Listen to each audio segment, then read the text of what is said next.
Olá, eu sou Moisés Correia e este é o programa Outro Olhar. Veja nessa edição uma discussão com o Instituto Presidente João Goulart sobre a construção do Memorial Liberdade e Democracia. Encerramos o programa de hoje com mais um episódio, o segundo, do CECID Cena Aberta, debatendo a questão da iluminação. Outro Olhar vai para um pequeno intervalo. Voltamos já, nos aguarde.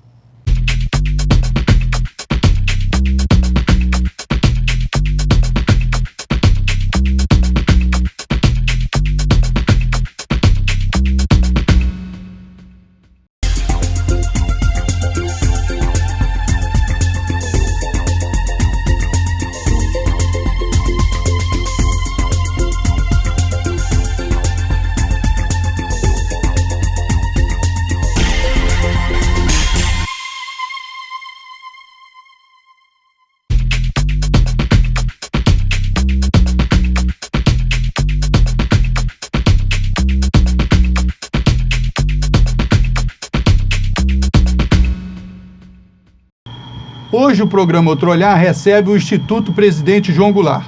Nós estamos aqui com o presidente do Instituto, o João Vicente Goulart, e com a diretora do mesmo Instituto, a Verônica Fialho, para a gente debater sobre a construção do Memorial da Liberdade e Democracia Presidente João Goulart. Eu queria primeiro agradecer a presença de vocês aqui no nosso programa, para debater um assunto que consideramos muito importante. Por que construir o Memorial da Liberdade e Democracia Presidente João Goulart? João Vicente. Primeiramente, muito obrigado, Moisés, por nos receber hoje aqui no teu programa Outro Olhar. A importância de nós construirmos o Memorial da Liberdade e da Democracia Presidente João Goulart é exatamente como o professor Niemeyer justificou, ainda vivo, a sua obra. Criar um espaço em Brasília que foi o centro, do que ocorreu em 1964, aonde, após um golpe de Estado, se derruba não um presidente da República, se derruba um projeto de nação que estava em andamento. O curto período presidencial do presidente João Goulart, que no presidencialismo foram 1 ano, 3 meses e alguns dias, talvez tenha sido, talvez não, eu tenho certeza que tenha sido o período mais fértil de propostas da reforma do Estado brasileiro. Não é por nada que acontece em 1964, não é pelo anticomunismo, não é pela pseudo manifestações de rua que existiram. Ali havia um projeto para derrubar uma nação. E não venham dizer que o presidente João Goulart é um governo fraco. Não se derruba o presidente fraco há poucos meses de uma eleição. O 1964 acontece sem dúvida alguma porque havia um projeto de mexer com as estruturas econômicas, sociais e políticas da nação brasileira. E é com isto que nós criamos o Instituto Presidente João Goulart para fazer este resgate. Um resgate que durante muito tempo, durante muitos anos, foi omisso e escondido pela ditadura brasileira. Por quê? Porque quando derrubaram o governo do presidente João Goulart, diziam que era um governo inoperante, que era um governo incapaz, que era um governo que, naquele momento, estava fomentando o comunismo e várias outras lorotas que depois de 50 anos, nesse ano 2014, nós sabemos que todas elas foram escondidas, omitidas e muitas vezes distorcidas pelos historiadores brasileiros a serviço da ditadura, a serviço das elites, a serviço das multinacionais.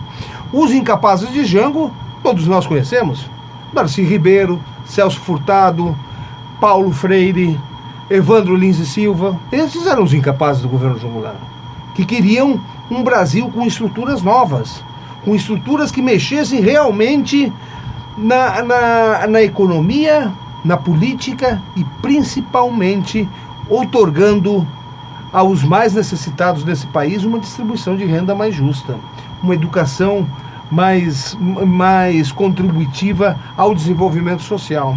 Então, nós lutamos muito. O presidente Jango morreu no exílio, o único presidente constitucional desse país que morre no exílio lutando pela liberdade e pela democracia, pela legalidade desse país. Após 21 anos de ditadura, nós conquistamos, sim, a nossa liberdade e retomamos a democracia. Mas o importante é saber que nós ainda não mexemos nas estruturas sociais, econômicas e políticas desse país. 50 anos depois, nós estamos aqui, numa eleição, falando a mesma coisa, reformar o Estado brasileiro. E nós temos a obrigação, através do Instituto Presidente João Goulart, de produzir esse resgate. Produzir esse resgate para dar o conhecimento às novas gerações do que foi proposto no governo João Goulart. E como diz o professor Niemeyer, me permita ler, quando coloca nesta seta do Memorial Presidente João Goulart, coloca o ano de 1964 no eixo monumental de Brasília, para dar conhecimento que naquele dia, naquele ano, houve uma ruptura institucional no nosso país que até hoje não foi corrigida. E diz o professor Niemeyer: quem conhece a história de João Goulart sabe como ele foi violentamente afastado do cargo com o golpe militar de 1964, que durante 20 anos pesou sobre o nosso país. E isso eu procurei marcar na minha arquitetura, da forma mais clara, com uma grande flecha vermelha a atingir a cúpula projetada. Dentro do amplo salão de exposições serão explicadas ao público as razões desse deplorável acontecimento, as pressões do governo norte-americano que o reacionarismo de direita naquela época procurava atender. Eu acho que Brasília precisa um espaço como esse, um espaço que traga para a reflexão do público, das novas gerações, os conceitos de liberdade e de democracia. O Memorial Presidente João Goulart, Moisés, não será um mausoléu, não será um museu, será um espaço, uma usina geradora de novas ideias, em cima das propostas do presidente João Goulart, do Darcy Ribeiro, do Paulo Freire, todos aqueles grandes homens que colaboraram e sonharam um Brasil para todos, um Brasil onde os privilégios fossem do povo brasileiro e não daqueles que comandam a política, a economia e o seu sistema financeiro. Agora nós vamos fazer um bate-bola. Os conceitos foram bem definidos aqui pelo João Vicente. Agora eu queria que a Verônica falasse um pouco qual o estágio desse processo de construção do memorial.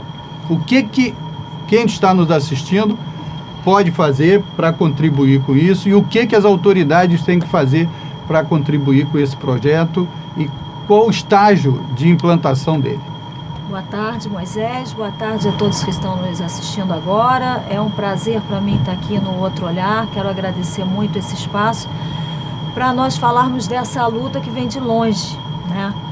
João Vicente já colocou muito bem todas essas questões políticas e do projeto de ativação do espaço. Você me perguntou hoje em que estágio nós estamos. Nós, nessa luta que vem desde 2000, quando o João Vicente dá a primeira entrevista para o jornal o Globo, ele diz, a manchete fala: filho de Jango quer construir memorial para o pai. Nessa entrevista que ele dá ao Globo, de 1º de março de 2000, ele já fala dessa intenção. Muitos caminhos vieram de lá para cá, né? E muitas vitórias nós tivemos nesse caminhar. A cessão de uso do terreno, o projeto das plantas e projetos que nós fizemos através da Lei Rouanet, com o patrocínio da Petrobras e Eletrobras, e com o apoio de vários voluntários, enfim. Hoje nós estamos no seguinte estágio. Temos a cessão de uso do terreno, que demorou 7 anos para o terreno é em Brasília, Brasília, né? No eixo monumental. Já concluímos as plantas e projetos com o patrocínio da Eletrobras e Petrobras, pelo PRONAC, através da Lei Rouanet de Incentivo à Cultura mediante renúncia fiscal. E agora estamos captando para a obra civil propriamente dita, né? Também entramos através da Lei Rouanet, no MINC, com o projeto da obra civil, e foi aprovado o nosso projeto. Estamos agora captando através da Lei Rouanet, junto a empresas patrocinadoras, né? Como é que funciona a Lei Rouanet? É uma empresa que ela tem a pagar imposto de renda, desse valor que ela tem a pagar, 4% ela pode investir na cultura, né, mediante essa renúncia fiscal, e isso que ela investe é 100% abatido do que ela pagaria do imposto de renda nesse percentual. E a campanha que nós lançamos agora, dia 11 de agosto, através da internet, essa campanha ela nasceu da necessidade que nós tivemos através do site do Instituto, que é institutojoangolar.org.br. Nós temos lá um Fale Conosco, um Comunique-se, que nós recebíamos de todos os lugares do Brasil e às vezes até do exterior, quando saía alguma matéria na imprensa falando sobre o memorial, qual era o conceito do memorial, nós recebíamos e-mails dizendo, olha, eu sou, por exemplo, um professor de Manaus, eu quero contribuir, uma singela contribuição, sou um admirador do presidente João Goulart. Isso já vinha há algum tempo acontecendo e o João Vicente sempre teve uma preocupação muito grande de, ao mesmo tempo, de querer que todos possam contribuir, né? Para nós, que as pessoas que se identificam com o legado do Jango possam participar dessa obra, sempre foi uma preocupação dele, mas que isso fosse feito de uma maneira muito organizada, muito séria, muito transparente, porque não bastava a gente dizer, olha, deposita ali na conta tal.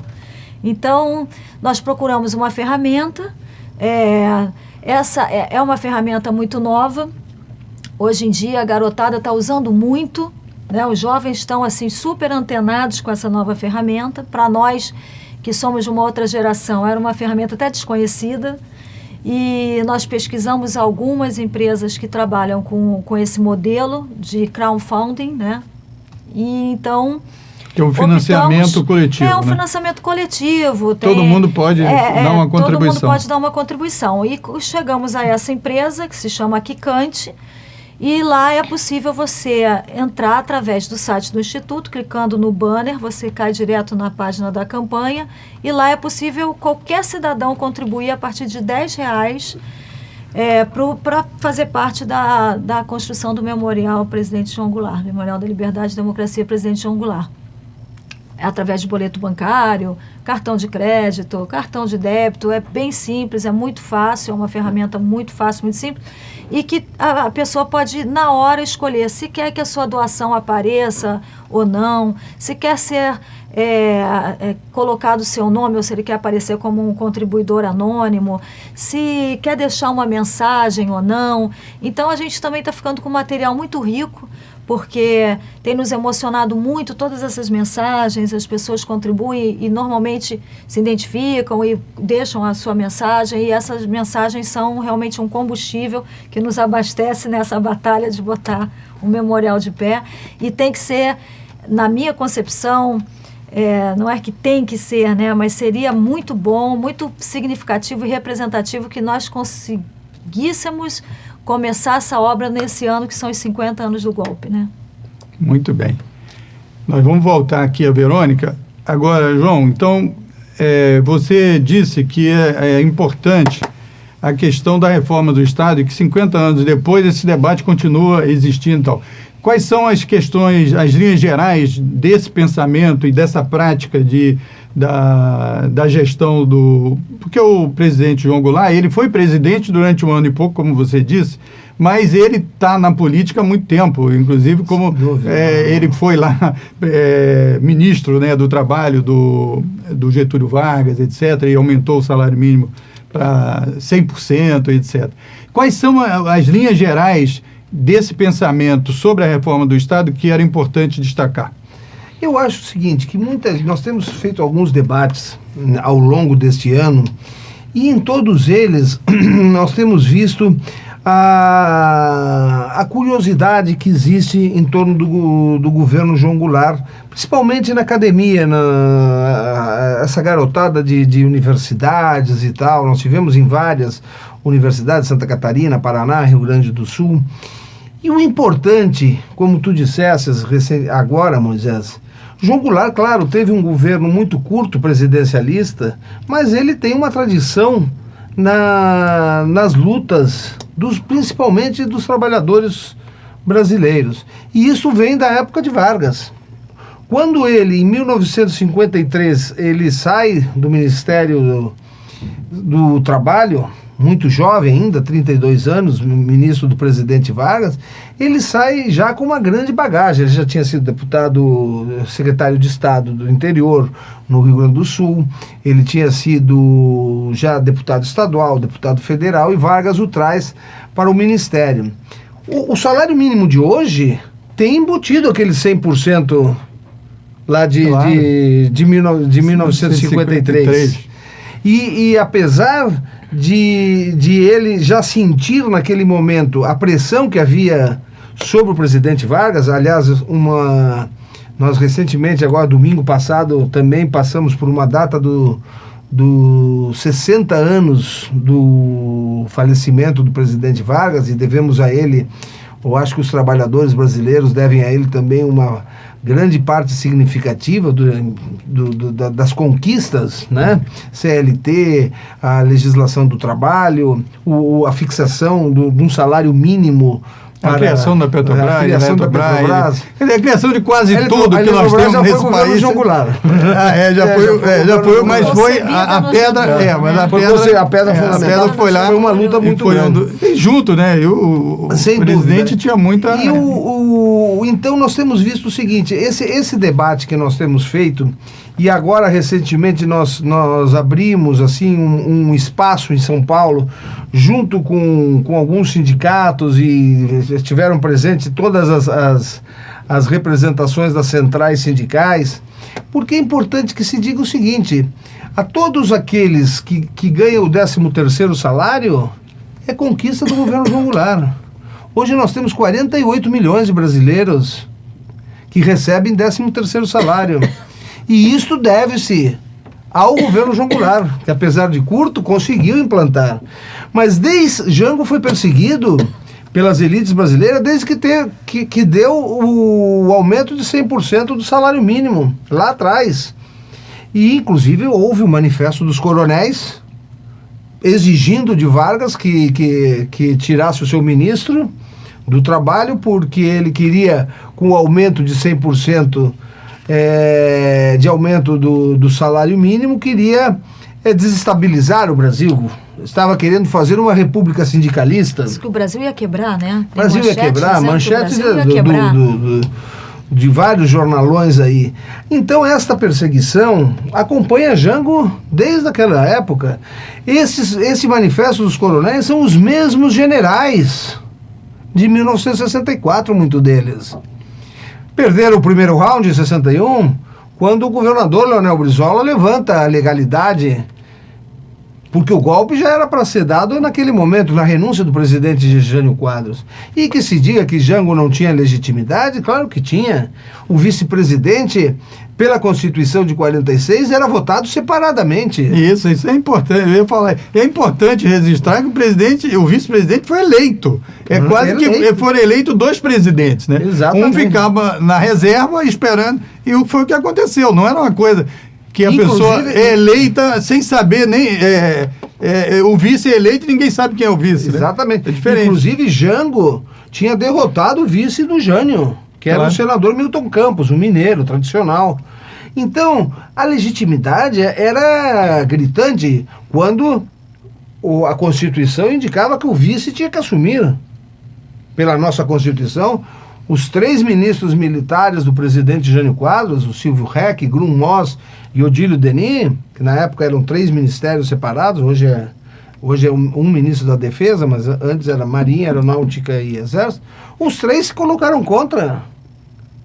Ou seja, teve que haver uma legalidade, teve que haver uma emenda adicional número 4, que o Congresso Nacional tirou da gaveta, que estava há muitos anos pendurada no Congresso Nacional, que era até de um deputado gaúcho, o deputado Raul Pila. Tiraram da cartola e aprovaram o parlamentarismo híbrido naquele momento, que Jango assume para, mais uma vez, pacificar os ânimos da sociedade brasileira. Ele aceita o parlamentarismo e passa a lutar pela restauração do presidencialismo, o que ocorre, ou seja, mais uma legitimidade antes do golpe, o que ocorre em janeiro de 63, onde o povo brasileiro lhe devolve os poderes presidenciais com 89%. Então, este tipo de lacuna histórica é que nós queremos resgatar. Eu estava falando isso com os trabalhadores, e os trabalhadores agora das centrais sindicais, reunidos em sindicatos, eles dizem: João, nós precisamos, através do Instituto Presidente João Goulart, resgatar isto e fazer estas novas gerações de sindicalistas que estão entrando conhecer estas lutas do passado que nos deram essa estrutura hoje sindical no Brasil, para que nós consigamos travar a luta entre capital e trabalho, que é uma luta digna, uma luta de espaços, que é uma luta democrática. Ou seja, o trabalho é um dos componentes da geração do lucro, que hoje no nosso país está muito, muito reduzida, no país e no mundo depois da globalização. Né? Hoje, quando se fala em lucro, se fala mais na especulação do que na mais-valia. Então eu acho que o resgate do período de 1964 e das lutas das reformas de base, que são as lutas de transformar as estruturas sociais do país, aquilo que tu perguntavas, Moisés, que hoje, o que nós podemos ver? Nós podemos ver que estão discutindo a mesma coisa e que não fizeram até hoje. Quando que eu digo muitas vezes, não adianta nós discutirmos se é de direita ou se é de esquerda, se nós temos uma Constituição aprovada em 1988, que é uma Constituição quase que parlamentarista, e é uma Constituição onde os meios de produção são todos eles capitalistas. As normas. Então, para mexer nas estruturas sociais e econômicas desse país, nós precisamos primeiro mexer na nossa Constituição. Ou seja, voltamos àquela velha analogia entre os privilégios do capital e a luta do trabalho. E nós precisamos debater isso. Enquanto nós não discutirmos a reforma do Estado brasileiro, quais são elas? A reforma agrária, que ainda hoje foi a grande luta do presidente João Goulart, mas era uma reforma agrária diferente da que nós temos hoje. A reforma agrária do presidente João Goulart previa a reforma agrária não colocando contingentes humanos no meio da Amazônia, sem escoamento de produção, sem assistência técnica, sem extensão rural, sem poder sobreviver. Quando chove, não pode vender os seus produtos. Então, esses assentados passam a ter uma agricultura de subsistência, plantando mandioca para sobreviver, porque não pode nem sair por uma estrada que não existe. O que queria o presidente João Goulart? E isto, Moisés, nós temos feito alguns debates, inclusive debates sérios, com João Pedro Stedley, com movimentos ligados à terra. Já existe. Foi a reforma agrária melhor proposta de todos os modelos já propostos no Brasil, foi a reforma agrária do presidente João Goulart. Por quê? Porque ela previa, antes de nada, a reforma agrária nas áreas aonde o investimento público tinha valorizado. Ou seja, nas estradas federais, nos asfaltos federais, nas ferrovias federais, que tinham valorizado aquelas áreas, nos açudes e barragens federais. E isso por quê? Porque era justo que, se você comprou uma área por R$1 e o governo federal passa uma estrada no meio e valoriza por 10, o que queria a reforma agrária do presidente João Goulart? Que 1 quilômetro, 10 quilômetros dessa margem fossem disponibilizados para a reforma agrária. O que inviabilizou a reforma agrária em 1964? É que a nossa Constituição de 46 não previa o pagamento em títulos da dívida pública. E isso precisava do Congresso Nacional. A reforma tributária, hoje todo mundo fala em reforma tributária, mas querem uma reforma tributária não aquela que nós temos que prever, que é taxar o capital e não taxar o assalariado. É muito fácil você descontar do assalariado na fonte. Agora, difícil é você taxar o lucro bancário. É difícil você taxar o patrimônio enorme que tem as multinacionais. Inclusive. A lei de remessa de lucros, Moisés, a lei de remessa de lucros, todo mundo dizia, não, o Jango tocou nunca mais vai ser necessária pela globalização. Nós, nesses debates que andamos Brasil afora, eu às vezes levo até uma primeira página de um jornal do Globo sobre as telhas. A Embratel, uma conquista real, uma luta real do presidente João Goulart, foi entregue criminosamente a troco de banana. Hoje nós temos 4 empresas de telecomunicações aqui, de comunicações no Brasil, todas elas estrangeiras, uma mexicana, uma espanhola, uma italiana, uma francesa.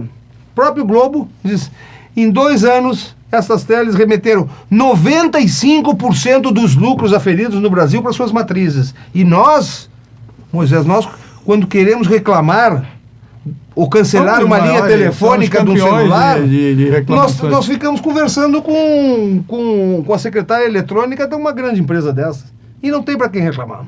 Então nós temos que debater a reforma do Estado. E esta reforma do Estado foi proposta há 50 anos. Isto é que nós temos que dar conhecimento público e o Instituto Presidente João Goulart será, sem dúvida, para nós do Instituto, um grande desafio topar essa luta.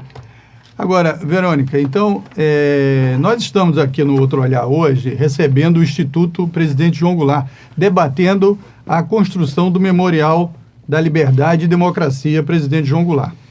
Verônica é uma diretora. Verônica, qual a repercussão desse movimento que você disse que, a partir de uma entrevista do João Vicente há 10 anos atrás, se começou a plantar a ideia?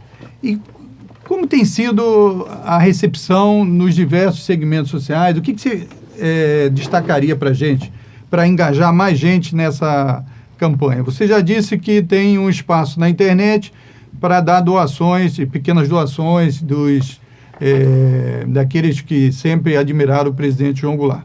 Existe um trabalho no sentido do financiamento principal da obra civil, que será das empresas, né? Quer dizer, através da Lei Rouanet. E qual a repercussão nos intelectuais, nos movimentos? O que você poderia dizer para a gente? Moisés, olha, eu digo para você que nós temos os dois lados. A gente tem travado uma luta que, por um lado, encontra muita resistência. Para você ter uma ideia, foram 7 anos para conseguir a cessão de uso no terreno. Foram idas e vindas em vários departamentos do GDF. Nós tivemos um grande apoio com o secretário de Cultura do DF, que hoje está lá, que é o Hamilton Pereira, que se identificou com o projeto e comprou a ideia do memorial, do projeto, e que nos ajudou a tocar isso para frente. Mas tem uma resistência até hoje quando se fala de Jango, existe uma... Não gosto muito de rotular, né? Mas se a gente tivesse que chamar uma elite raivosa ou um reacionarismo que o professor Niemeyer tão bem descreve, né? Então nós temos um lado que é uma resistência muito grande, que se realmente não tivesse... Então o presidente João Goulart ainda é muito forte, né? Ainda é muito forte. Porque para se manter essa resistência é porque realmente a sua obra tem um significado muito importante. Com certeza. Né? A gente de vez em quando fala assim num tom de brincadeira que aquela frase do Dom Quixote, né? Nós passamos e a caravana passa e os cães ladram, né? Em sinal de que caminhamos. Então, é um pouco por aí. Mas, de um outro lado também, nós temos aí o que eu falei antes para você, que é uma energia, um combustível com essas singelas contribuições, muitas vezes pequenas, que nos movem, que nos dão esse ânimo, uma bela frase, uma solidariedade, uma vontade de realmente resgatar essa história que ficou 21 anos, né, pela ditadura militar obscura, e que, graças a Deus, cada vez mais a verdade tem prevalecido, né? Eu acho que quando derrubaram o presidente Jango, o João sempre diz que não derrubaram o presidente João Goulart, e sim o projeto de nação que ele tinha para nós, brasileiros, é verdade, com certeza. Mas eles não se contentaram só em derrubar aquele presidente. Eles realmente, na minha visão, eles quiseram assim liquidar com aquele símbolo, né, que o João Goulart representava para os brasileiros. Então, muitas campanhas mentirosas, né, muitos inquéritos militares ele teve que responder, e o Jango sempre teve uma serenidade muito bonita. Ele, no exílio, por exemplo, disse: meu patrimônio é límpido como o céu do Rio Grande, né? Ele nos inspira. Então, é um motivo de muita alegria e satisfação poder fazer parte desse projeto. Eu me emociono quando falo. Sou filha da ditadura, né? Porque nasci no meio da ditadura, então era completamente ignorante com relação à história do presidente João Goulart. E quando comecei a tomar conhecimento dela, realmente não tem como você ficar à margem dessa história. Foi um grande brasileiro e eu gostaria muito de ter crescido do país que ele sonhou, para mim e para tantos outros brasileiros, né? Então, para mim é uma honra. Mas, Verônica, como disse aqui o João, né, o que nós vivemos hoje e as conquistas que nós temos hoje, e ele deu um exemplo apenas do salário mínimo, é resultado dessa luta que tem muito do presidente João Goulart, tem muito do presidente Getúlio Vargas e todo aquele movimento político que ocorreu naquela época. E exatamente por causa da importância e da transformação que aquilo vinha representando, é que se juntaram várias forças, aí o imperialismo americano, etc., tal como todo mundo sabe. Agora, João, eu queria que era importante que você falasse também desse aspecto. O Instituto tem outras atividades, uma delas que saiu muito na mídia e tal, é com relação à discussão sobre a morte do presidente. O que você poderia nos dizer desse movimento que que o Instituto empreendeu? Moisés, nós desde o começo, nós começamos essa suspeita que existe sobre a morte do presidente João Goulart. Ela já se dava desde 84, 85, mas sempre foi uma suspeita. Nós vivíamos ainda sobre um período ditatorial e não tínhamos assim maiores informações ou vazamentos de indícios de que poderiam ser obtidas algumas provas a esse respeito. Depois, evidentemente, que nós entramos nesse período democrático, e principalmente depois que o Instituto, junto com a TV Senado, nós começamos a fazer um documentário, Jango em 3 atos, sobre esse resgate. Nós já tínhamos conhecimento de um agente secreto, Mário Neira Barreiro, um agente do Serviço Secreto Uruguaio que estava preso no Brasil por tráfico de armas, enfim, por assaltos que foram praticados. E eu sabendo disso, peguei o diretor da TV Senado, que é o Deraldo Goulart, que foi quem... Eu digo: Deraldo, nós temos uma missão que ainda está... Nós tínhamos conhecimento disso porque um jornalista ligado aos direitos humanos, um jornalista uruguaio, o Roger, tinha entrevistado por outra coisa, por um envenenamento que houve no Uruguai sobre os vinhos. Lá no Uruguai houve um atentado onde foi vitimada Cecília Heber, que era esposa do senador Heber, através de uns vinhos envenenados. Esses vinhos foram mandados a 3 dirigentes do Partido Nacional do Uruguai e ela tomou e caiu dura, morta no... Então ele foi entrevistar este esse agente que estava preso num presídio de segurança máxima, e ele contou alguns aspectos sobre a morte do presidente João Goulart. O Roger Rodrigues, nessa época, ele não sabia muito sobre esse aspecto, pegou algumas pinceladas disso, mas fez a sua matéria para o jornal La República, no Uruguai, sobre o Heber, e contou algumas pinceladas. Eu digo, olha, Deraldo, o nosso diretor que fez o filme Django Entrelaçados, vamos lá, e eu vou como jornalista, eu vou me fingindo que eu sou um jornalista, eu vou com vocês, que ele vai se surpreender. Dito e feito, ele pediu autorização e nós entramos no presídio de segurança máxima, depois de pedir ao secretário de segurança, enfim, todos os protocolos necessários, e eu entrei lá como jornalista. O câmera, o Deraldo, eu, o iluminador, e aí quando trazem ele algemado e tal, colocam ele, deu a entrevista algemado, inclusive, ele diz, não sei por que vocês querem me falar, mas deve ser pela morte do presidente João. E começou a falar. Eles nunca deram importância a esse fato, nunca as pessoas... A dona Maria Tereza, uma boa pessoa, mas também não quis levar adiante, eu já tinha falado isso antes. O João Vicente... só que foi para o Maranhão, tem uma fazenda no Maranhão, ele não quer saber nada, só quer saber de criar, e eu olhando. Aí quando ele termina de falar isso, eu digo em espanhol, porque eu fui criado no Uruguai, e aí eu falei em espanhol com ele, eu digo, olha aqui, eu sou João Vicente. Aí ele diz, o quê? Aí começou a falar. E em cima dessa gravação é que nós, depois falou como é que tinha sido a operação, quem teria participado, a data, falou coisas assim que somente alguém que estava realmente monitorando a nossa família no Uruguai poderia ter conhecimento. Ele relatou um acidente que eu tive de carro em Montevidéu, que não houve boletim de ocorrência. Só eu sabia. Então tinha uma veracidade as coisas que ele contava.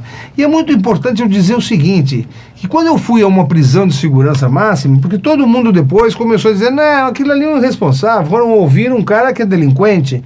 Quero dizer o seguinte, quando eu fui a uma prisão de segurança máxima, eu não fui ouvir um agente para pedir a ele atestado de bons antecedentes. Todos os agentes que não eram em toda a América Latina, todos os agentes que eram contratados pelas ditaduras e que não faziam parte ou da polícia, ou do exército, ou da marinha, ou da aeronáutica, todos eles, no momento que começa a abrirem-se as democracias e os processos começam a pipocar e os nomes deles não tinham uma proteção como funcionários do Estado, eles eram advindos de movimentos de direita, movimentos terceirizados, da repressão, todos eles, né? Inclusive, entraram para o crime. Inclusive, o grande químico da DINA, do Chile, que se supõe que é da onde vieram os grandes compostos químicos, que inclusive o juiz Madrid, Alejandro Madrid, eu tive com ele agora em Santiago há pouco tempo, ele é que comanda no Chile todos os casos de mortes e de assassinatos através de venenos, que foram feitas num laboratório criado pela polícia secreta do Chile, a DINA, com esse grande químico que chamava-se Eugenio Berríos, alias, ou seja, codinome Hermes. E Hermes porque ele usava ele tentou matar o Letelier, lá, que foi morto em Washington, com o gás sarin num vidro de perfume Hermès. Por isso que o nome dele chama Hermes Berríos. Então, eu estive lá com o juiz, esse mesmo Berríos, depois ele entrou para o tráfico internacional de cocaína, ele fazia malas com a máfia italiana, tirando o cheiro da cocaína e fazendo a cocaína junto com o plástico para se confundir. Todos eles passaram. Então foi em cima desse depoimento, na época o governador Tarso era o ministro da Justiça, nós entramos, fizemos a degravação e entramos com o pedido de investigação à Procuradoria-Geral da República. E o próprio ministro, na época, mandou a Polícia Federal tomar esses depoimentos. Ele falou não só o que tinha dito na fita, como falou mais detalhes. O Rio Grande do Sul abriu uma comissão da Assembleia Legislativa para investigar, e foi em cima disso que nós conseguimos, após muito tempo, veio a criação da Comissão Nacional da Verdade, e que nós conseguimos fazer a exumação do presidente João Goulart. Que eu sempre digo o seguinte, é uma grande pena o fim da Comissão Nacional da Verdade agora em dezembro. E digo isto por quê? Porque nós não temos uma lei de anistia, a previsão de que os crimes de lesa humanidade possam ser investigados. Após o fim da Comissão Nacional da Verdade, nós não vamos poder mais exumar um combatente, ou uma pessoa para fazer essa investigação. E não vamos poder judicializar, como é no Chile, como é na Argentina, que é conduzido por um juiz, esse tipo de investigação. Por quê? Porque a lei diz que 20 anos está prescrito o crime de assassinato. Então, essas ações do Instituto Presidente João Goulart são ações de cidadania. São ações de cidadania. Nós tivemos, Moisés, inclusive, uma ação contra o governo dos Estados Unidos. Não é porque seja governo dos Estados Unidos que nós não vamos acionar, responsabilizando o governo americano pelo golpe de Estado aqui no Brasil. O próprio ex-embaixador Lincoln Gordon esteve no Brasil em 2002, exatamente em novembro de 2002, em São Paulo, reuniu a TV Globo, reuniu aqui outros programas, e diz, não, eu usei verbas secretas da CIA, 5 milhões de dólares, está gravado isso, para derrubar o governo do presidente João Goulart. Comprei generais, comprei deputados. Ou seja, é uma intervenção cretina num Estado independente. Claro. E vem este indivíduo ao nosso país lançar o seu livro de memórias e dizer na nossa cara, Moisés, eu vim aqui que rasguei a Constituição de você, porque não se trata de derrubar Jango, se trata de rasgar a nossa Constituição.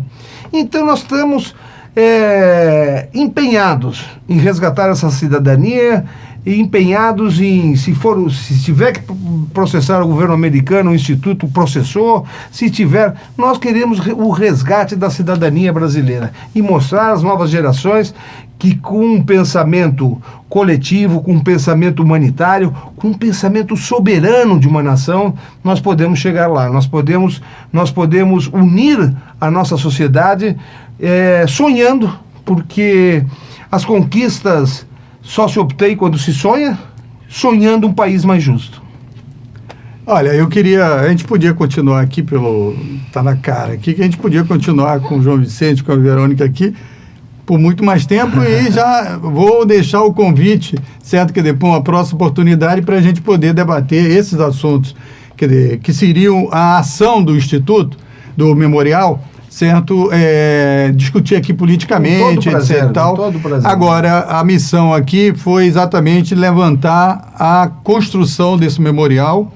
Então, eu queria agradecer a Verônica pela participação aqui, o João Vicente. Obrigado. E está aí na tela o site do Instituto, escrito para você entrar, ter mais detalhes sobre isso e também participar da campanha de arrecadação coletiva, que também no site tem um banner lá que permite que você acesse, e as empresas se sensibilizarem por essa causa, que é uma causa não do presidente João Goulart, ou dos seus filhos, da sua família, mas uma causa da liberdade e da democracia.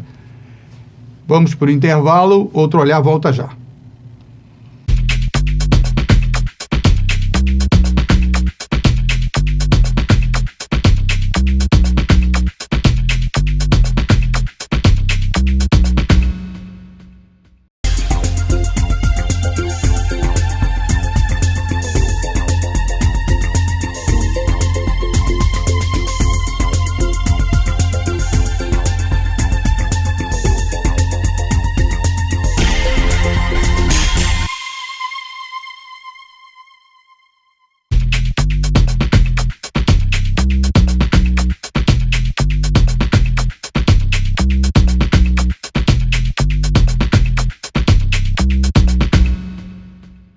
Dando continuidade à série Ceci de Cena Aberta, o episódio de hoje vai debater a iluminação.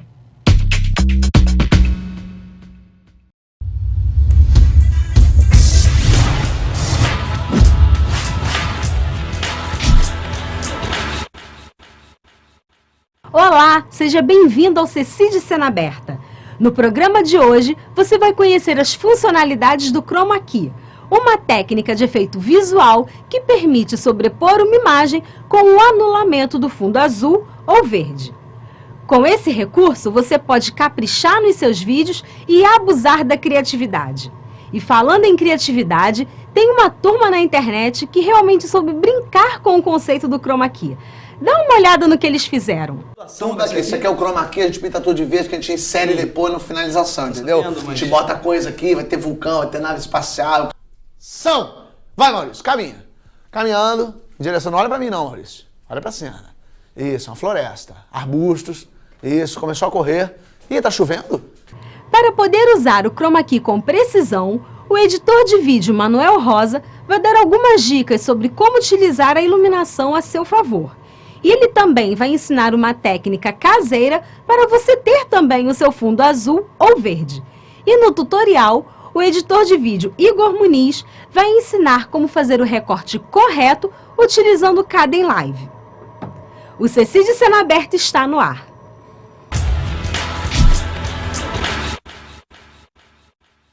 Olá, meu nome é Manuel Rosa e estou aqui para apresentar mais um assunto do CECI de Cena Aberta. Dessa vez nós vamos falar sobre Chroma Key. O que é Chroma Key? Bom, Chroma Key é uma forma de gravação, de captura de imagem que você faz para obter um cenário virtual, um estúdio. E para que serve esse Chroma Key? Bom, o Chroma Key ele serve para dar uma qualidade maior ao seu vídeo, né? Torna o seu vídeo mais profissional. E não é só isso, ele ajuda também a baratear o custo. Quando você tem uma externa, né, que pode ser muito cara pelo aluguel de equipamento, de pessoal, né, pela logística. Então, você muitas vezes pode substituí-la utilizando um cenário virtual. Como exemplo, desse daqui, né? Nós estamos com o cenário verde, né? Mas é só eu dar um instalo que eu posso aparecer em Copacabana. Ou em Londres. É assim que funciona. Vamos para a primeira regra de utilização do Chroma Key. Para você utilizar um bom Chroma Key, primeiro você tem que ter um fundo verde como esse ou azul. No nosso caso, nós estamos utilizando no fundo um pano específico verde para Chroma Key. Existe também azul, mas existem outras alternativas, inclusive mais baratas para você montar também o seu estúdio com essas cores. Uma delas são as tintas, né? Hoje você já pode procurar em qualquer loja de tinta, tanto da marca Souvenir como da marca Coral, tintas de Chroma Key. Essas tintas estão aí na faixa de 50 a 100 reais. Você procure cores ou verde ou azul perto dessa tonalidade aqui, entendeu? E faz vários testes, né? Assim você vai estar obtendo o mesmo resultado que nós temos aqui com o pano. O pano é um pouquinho mais caro, por isso que eu estou dando essa alternativa da tinta, né? Porque a tinta barateia bastante o custo e a produção do seu Chroma Key. Ainda sobre a regra número 1, é fundamental você atentar para a seguinte questão. Quando você estiver fazendo um Chroma Key, tanto no fundo azul como no fundo verde, a pessoa que estiver sendo gravada, no caso, não pode estar utilizando essas cores na roupa. No caso, se eu tivesse aqui com uma blusa verde e fosse fazer o recorte, automaticamente não apareceria nada nesta parte aqui do meu corpo. E isso acontece também no caso de o fundo ser azul e você está utilizando uma roupa azul. Então, sempre que você estiver utilizando esses fundos, procurar indicar, né, para o seu ator ou para a pessoa que vai participar da gravação, utilizar uma roupa na cor diferente do fundo ao qual você vai gravar o Chroma Key. A segunda regra para um bom Chroma Key é a questão da profundidade. Um estúdio, para fazer um Chroma Key, tem que ter uma profundidade no mínimo de 2 a 3 metros, no mínimo. No caso, se você for fazer o Chroma Key na sua casa, você tem que tentar atingir essa profundidade, essa distância entre você que está sendo gravado e o fundo, verde ou azul, que tem que ser no mínimo de 2 metros. Por que isso? Porque quando você faz a gravação do Chroma Key, você tem que fazer uma iluminação de frente, né? E essa iluminação, muitas vezes, ela reflete. Se você não tiver com uma boa profundidade, ela vai dar um contorno errado, que na hora de você cortar na edição para colocar o seu fundo virtual, vai dar algum problema, ou vai tornar o corte muito mais difícil do que se você seguir uma profundidade de no mínimo 2 metros. A terceira regra para um bom Chroma Key é a iluminação. Você tem que ter uma iluminação bem soft e bem uniforme. Você não pode ter um tipo de iluminação para um lado e um tipo de iluminação para outro. porque isso vai dificultar na hora do corte. Imagina você ter um foco de iluminação forte de um lado e um outro mais fraco do outro. Na hora que você for editar e fazer o corte com o seu fundo virtual, essa diferença de luz pode estragar por completo toda a gravação que você fez no Chroma Key, prejudicando completamente o corte e a edição desse corte com seu fundo virtual. No caso do nosso programa, como estamos tentando dar dica para vocês de uma gravação de baixo custo, eu indico uma iluminação simples para o Chroma Key, que segue a seguinte regra: 2 spots de iluminação aberto, que vai automaticamente iluminar o ator ou a pessoa que está sendo gravada, 2 iluminadores Kino Flow, que vão ficar no alto do estúdio para iluminar o fundo, no caso o fundo verde, e um Fresnel, que vai servir como a luz de corte, que vai estar iluminando de trás para frente, para dar linha de corte na hora da edição do Chroma Key. Bom, espero que com essas dicas você consiga fazer um bom Chroma Key. Treine, brinque bastante com fundos virtuais, treine bastante iluminação, que com certeza você vai chegar ao seu objetivo final, que é fazer um vídeo bom, com recorte, com fundo virtual de qualidade.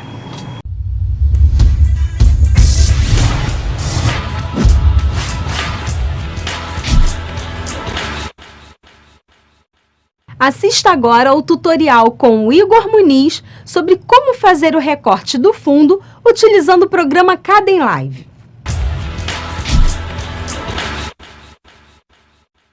Bom, eu sou o Igor Muniz, editor, especialista em finalização, composição e animação. Nesse tutorial nós vamos aprender como se faz o recorte do Chroma Key. Bom, você assistiu no bloco anterior com o Manuel Rosa a importância do Chroma Key, como é gravado com o Chroma Key, dicas de iluminação, e agora nós vamos aprender como se faz o recorte e aplicação do cenário ou fundo virtual com o Kdenlive, que é esse software livre para edição de vídeo. Vamos lá? Botão direito do mouse na área de projeto, adicionar clipe. Ele já direcionou para a pasta onde eu salvei o clipe que eu quero recortar. Está aqui, escalada do programa 2, que é este programa que nós estamos assistindo agora. Vou adicionar agora o background, que é o fundo. Então eu selecionei esse 1606264.jpg. Os dois aqui já na árvore de projeto, vamos colocar eles no nosso timeline. Tá? Eu puxo aqui a escalada da nossa apresentadora. Puxo agora o background. Vocês podem perceber que ele está bem menor do que o tempo da apresentadora. Então eu puxo ele aqui para o cantinho, venho bem na ponta dele, ele troca o cursor, clica, segura e arrasta até o final. Pronto, já temos ele no mesmo tamanho, no mesmo tempo da nossa apresentação. Bom, mas eu já coloquei aqui um no primeiro plano, um no segundo e não aconteceu nada. Por quê? Essa hierarquia é muito importante. O vídeo que vai ser recortado tem que estar em cima do background ou do cenário virtual, tá? É óbvio. O que vai ser recortado tem que estar na frente e o fundo tem que estar embaixo. Como ele não tem transparência entre os canais, nós temos que aplicar uma transição. Vamos lá? Botão direito do mouse, em cima da trilha da nossa apresentadora. Adicionar transição. Composto. Nada aconteceu ainda, porque a transição ela fica sempre entre uma trilha e outra. Então, o mesmo processo que a gente fez com o background. Clica, segura e arrasta até o final. Pronto, temos a transição no mesmo tempo do background e do primeiro plano. Agora sim, nós podemos recortar. Botão direito do mouse, adicionar efeito, manipulação alfa, tela azul. Ué, tela azul? Mas o fundo não é verde? Não tem problema nenhum. Tela azul é só o nome do efeito. Vocês podem ver aqui nos parâmetros dele que ele tem a tela azul, tem a cor azul aqui, um conta-gotas e a variação. Bom, nós podemos trocar a cor-chave para qualquer cor da paleta de cores do Kdenlive. Só que o mais apropriado, como a gente não sabe qual é essa tonalidade, a gente cancela aqui e puxa pelo conta-gotas. Clica no conta-gotas e vamos achar um verde que a gente possa recortar. Uma vez a gente clicando no verde, ele seleciona todo o outro e substitui pelo background. Vocês podem ver que ele já recortou aqui. E a gente já tem ela sobreposta com o nosso fundo. Mas sobrou uma linha verde nela, em volta da nossa apresentadora. Então vamos mexer na variação da tela azul, que é esse efeito aqui. Ou você coloca o cursor em cima do variação e mexe no scroll do mouse. Vocês podem perceber que ela está afinando mais o recorte. Ou você vem com o próprio mouse fazendo esse ajuste fino. Vamos chegar o mais próximo da pele da nossa apresentadora sem recortar o cabelo. Se eu pegar a variação e jogar ela no máximo ou aumentando, ela vai invadindo a apresentadora. Por quê? Porque sobra um pouco de luz verde, devido à falta de contraluz, que é o que o Manuel explicou no bloco anterior. Não só você tem que ter as luzes de frente para tirar as sombras do lugar onde você quer recortar, como você também tem que ter um contraluz para tirar essa sobra de verde, certo? Então vamos lá.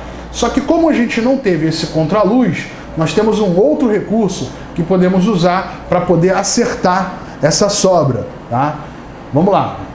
Botão direito do mouse na nossa apresentadora, adicionar efeito, manipulação alfa, redução do efeito chroma. Dentro aqui da nossa pilha de efeito, ele apareceu com os parâmetros da redução do efeito chroma. Como nós vamos fazer agora para tentar acertar e tirar essa sobra de verde? Está vendo aqui que nós no primeiro parâmetro temos a cor-chave. A cor-chave veio como padrão o azul, que é o mesmo azul do efeito de cima. Como a gente trocou para o verde, então eu venho aqui com conta-gotas e copio essa cor verde.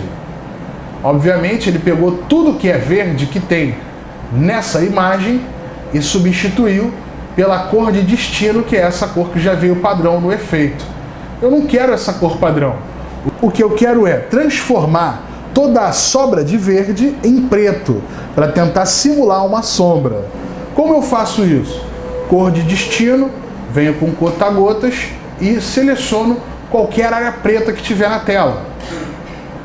Ele voltou a ter essa cor meio pálida na nossa apresentadora. Agora, com os outros parâmetros, nós vamos tentar acertar isso. Tipo de máscara, distância da cor. O que nós fazemos? Vamos na tolerância e vamos tentar diminuir um pouco para tentar voltar a cor original dela. A inclinação também, nós vamos tentar aumentar ou diminuir até que você consiga visualizar ela sem a sobra de verde. Nível da tonalidade também, vamos acertando e tentar achar a nossa cor. Não existe um padrão. Os seus olhos são a melhor régua de medida para você achar a cor certa. Então, continuando aqui, vamos no limiar da saturação para tentar acertar. Operação 1, sem chroma, aqui a gente vai colocar um segundo parâmetro para poder tentar acertar isso. Então, sem o chroma, ele vai pegar o verde e vai tentar botar uma cor mais próxima sem esse verde aqui. Operação 2, como está sem nenhum padrão, eu vou aplicar aqui a cor de destino. Então ele vai pegar essa cor de destino e vai tentar recuperar aqui. Vocês podem perceber que nós já temos a Gisele já quase com a cor original e sem as sobras de verde. Então vamos assistir aqui o produto final, ver como é que ficou? Obviamente eu não estou usando o recurso clipe de proxy, porque se eu usar o clipe de proxy ele vai diminuir a qualidade, impossibilitando de eu conseguir ver as arestas e as sobras aqui, certo? Então não é muito apropriado você utilizar o clipe de proxy para fazer o recorte de chroma, a fim de você conseguir um chroma perfeito, um recorte perfeito. Bom, gente, era isso que eu tinha para ensinar nesse tutorial. Até a próxima!